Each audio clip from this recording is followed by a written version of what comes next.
Hello beautiful people, my name is Vendi and I've just finished finals. I'm officially a second semester senior in college. One more set of 6 months to go and I have to enter the real world. It's fine, I am fine. So I'm just sitting here on my couch, relaxing in my little snuggie, and I realized that I have a video that needs to go up tomorrow and I haven't filmed anything, so I figured I'd look through some of my backlist tags, pick one that I thought was super interesting, and then do it. And I thought it was super ironic when I saw this one because I'm so comfortable right now. I thought it would just be a beautiful little hit of irony to do the out of my comfort zone book tag. This tag was originally created by Emma from the channel Emma Books, who I'll have linked in the description box below, along with my friend Celise from the channel The Book Armada, who tagged me to do this I don't even know how long ago. So the idea of this tag is to create a rule. Basically, you pick a genre or a category or a type of book that you talk about frequently on your channel, and then for the answer to this tag, you can't choose any books within that category. That at least was a very easy decision for me. I've decided that for the purpose of this tag, I can't name even one single fantasy book. So I've taken the plunge. No fantasy for the next however many minutes this video ends up being. Also, I'm not naked under the snuggie. I've got a tank top on and things. We're fine. Thought I should clarify that. Without further ado, let me get into these questions. Question number 1. A book that is an exception when it comes to genres or elements in books that you don't typically like. So genre that I very, very rarely reach for is contemporary of any sort, but especially adult contemporary. But recently I read a book that I really enjoyed in this category, and it is Crazy Rich Asians by Kevin Kwan. I talked about this in my most recent wrap-up. Essentially, this is like Gossip Girl, but in Singapore, and instead of following the rich people, it follows Rachel Chu, who is the girlfriend of one of these rich people, but he was lying by omission by never telling her that he was part of one of the wealthiest families in the world. So yeah, it's very voyeuristic and funny, and there's a bit of an element of like a comedy of errors where everything that could go wrong does go wrong for Rachel. I could not put this book down. I needed to know what happened to Rachel. I wanted to love the people she loved and love to hate the people she hated. And really, I just wanted to know what happened next. So Crazy Rich Asians, definitely an exception to my anti-contemporary rule. Question number 2. What is a book that is in a genre that you previously held a stigma about? So I don't know about you guys, but I used to be pretty terrified of reading nonfiction. I didn't like the idea of, wasting my time reading something that was going to be dense and dry and boring. So when I picked up Mark O'Connell's To Be a Machine, I didn't have the highest hopes. I figured the sort of sci-fi-esque elements of, cyborgs, I thought that would,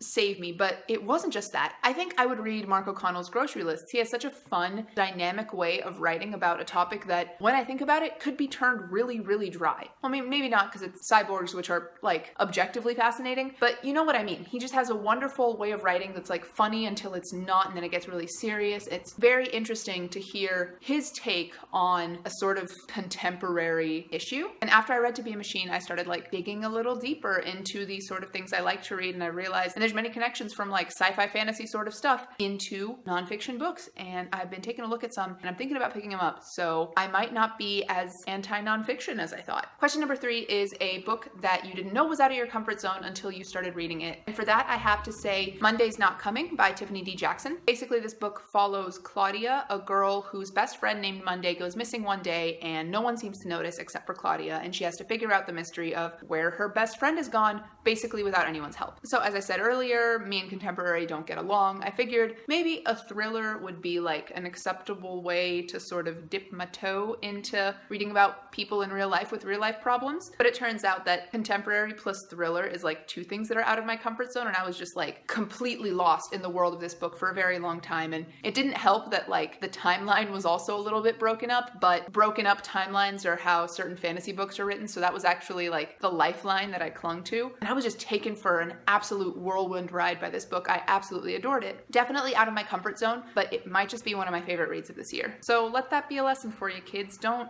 not do something just because you haven't done it before. You might really end up enjoying it.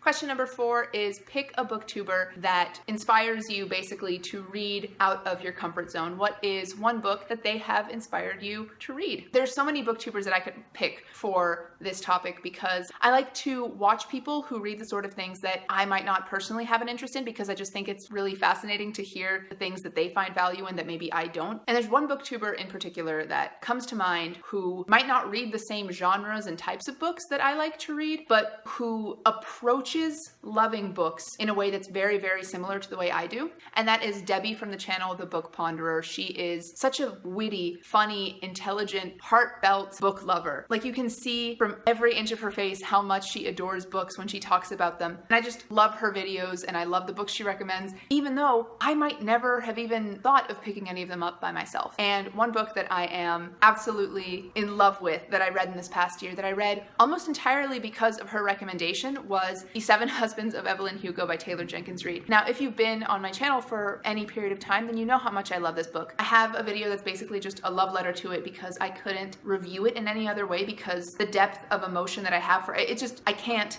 objectively review it because I have zero objectivity when it comes to this book. It is a contemporary / historical fiction kind of novel, and while I jive with historical fiction, I've never read any historical fiction that dealt with a time period that occurred so recently. So like the golden age of Hollywood, which is the time period that is predominantly covered by The 7 Husbands of Evelyn Hugo. So it was like, again, two things that I didn't think I would particularly enjoy, or at least I wouldn't enjoy on paper, but I absolutely fell in love with The 7 Husbands of Evelyn Hugo. It is, God, it's phenomenal. If you haven't read it, I implore you to read it. And thank you so much to Debbie for just championing this book as often as you do on your channel, because without you, I wouldn't have picked it up. I know I wouldn't have, and I'm so happy to have done so. And question number 5 is pick a book out of your comfort zone that you would like to give a try. And for that, I gotta say A Little Life by Hanya Yanagihara. I recently talked about this in my books that I own but I still haven't read video, and I mentioned that I want to read it basically throughout the year of 2019, and just to,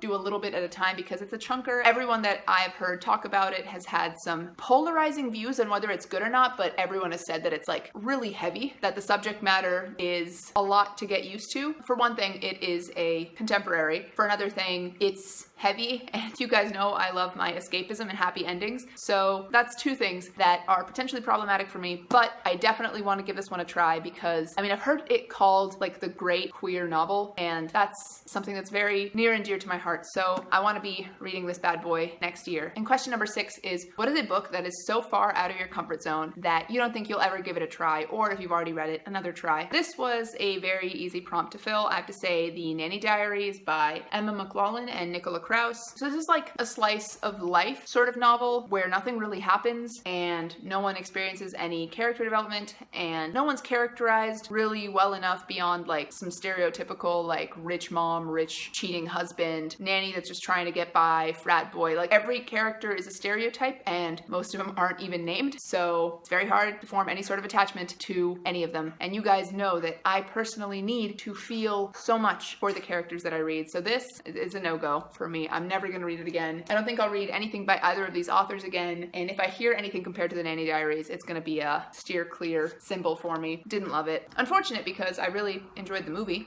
but...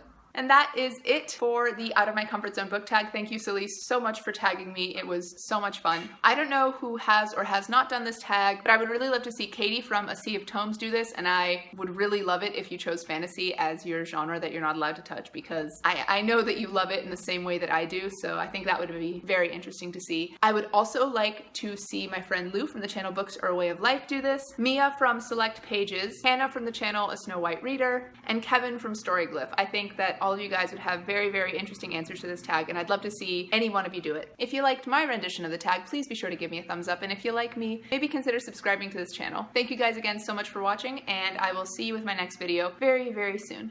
Goodbye.